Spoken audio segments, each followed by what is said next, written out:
क्या आप अपने बच्चे की याददाश्त या मेमोरी को लेकर परेशान? क्या आपका बच्चा कंसंट्रेशन और फोकस में कमजोर? Then I got a game for you. ये गेम इस तरह डिजाइन हुआ है कि ना सिर्फ ये आपके बच्चे की मेमोरी रिटेंशन पावर को बेहतर करेगा, बल्कि उसकी फोकस और कंसंट्रेशन को भी इम्प्रूव करेगा। और सबसे बढ़कर इस गेम के जरिए आप और आपके बच्चे का जो रिलेशनशिप है वो और खूबसूरत और मजबूत हो जाएगा। So let's play the game. इस गेम का नाम है स्नैप गेम। आइए इस गेम को समझ लें। इस गेम में first you have to think of a word in English. आपको इंग्लिश में कोई वर्ड सोचना है। Then you have to count the alphabets of the word. फिर आपको उस वर्ड में जितने लेटर्स अल्फाबेट्स हैं उन्हें काउंट कर देना।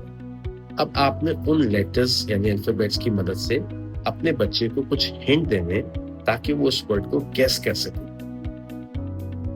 इंटरेस्टिंग। अब इसमें सबसे पहले हिंट देने से पहले आपने एक स्टेटमेंट बोलना है ताकि आपके बच्चे अलर्ट हो जाए कि अब आप हिंट देना शुरू कर दें।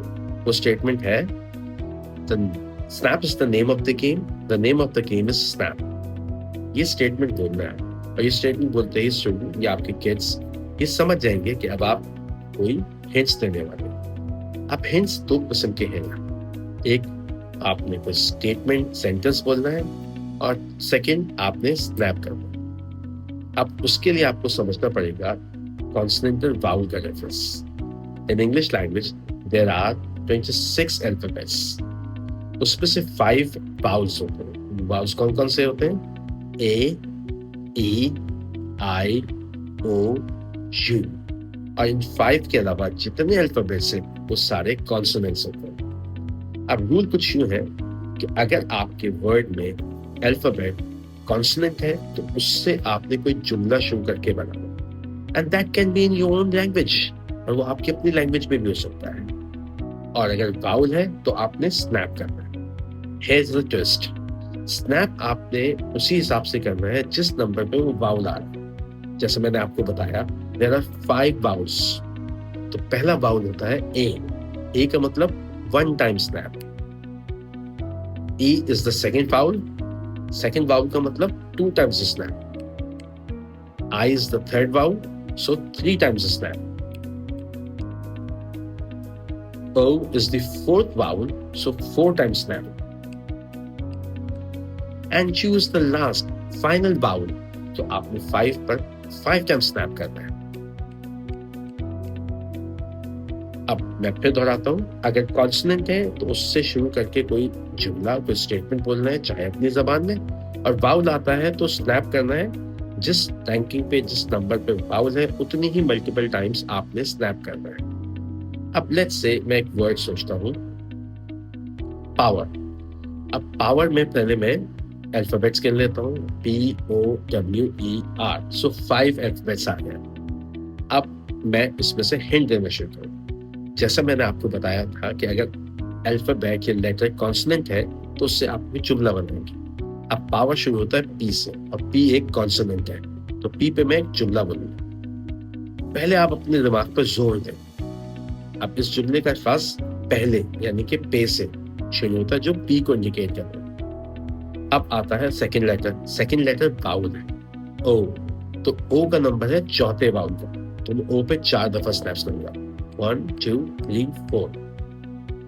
अब मैं थर्ड लेटर पे आऊंगा। थर्ड लेटर डब्ल्यू जो कि कॉन्सोनेंट है। अब मैं एक स्टेटमेंट बोलूंगा। वो सब चीजें ध्यान में रखनी जो जरूरी है। अब आता है फोर्थ लेटर जो ई है। E is a vowel. 1 2 2 second vowel तो 2 times snaps, and then comes the last letter alphabet R. R is a consonant, so I would say rose आप इस वर्ड को इस्तेमाल करते हैं। अब जैसे ही मैं अपने हिंट्स कंप्लीट करूंगा मैं फिर वही स्टेटमेंट जो ओपनिंग था दोहराऊंगा। Snap is the name of the game, the name of the game is snap.